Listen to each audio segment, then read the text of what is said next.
Существо лезет в разбитое окно и издает какие-то хрипы. Я задержал дыхание и вообще не дышал. Это существо залезло в дом и пыталось найти меня.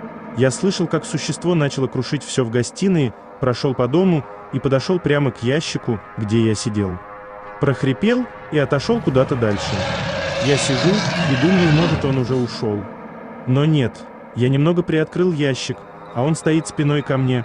Кожа его была серой, и волдыри были по всему телу, напоминает что-то типа кожи лягушки. Существо хорошо ориентировалось в темноте, и, как я понял, он хорошо и слышит, потому что я закрывал ящик, существо резко повернулось в мою сторону.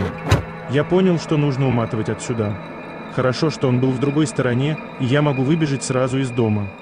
Я так и сделал, существо бежало за мной.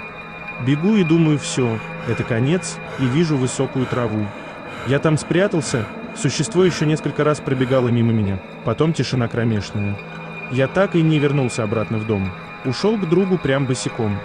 Его мама, когда увидела меня, сразу набрала моих родителей. Приехала полиция и скорая, чуть позже приехали родители на такси. Я не стал говорить, что я там видел, обычно в фильмах таких считают психами и пакуют в психбольницы. Я не стал рисковать. Сказал, что кто-то вломился в дом, а я убежал. Утром я услышал, как шепчутся соседи, я услышал, что кто-то умер в эту ночь, и я знал, кто сделал это. Это то существо. Мы потом продали этот дом и переехали в деревню. Больше я не видел это существо и не слышал его хрипы. Как вам история на ночь? Напишите комментарий и подписаться тоже не забудьте.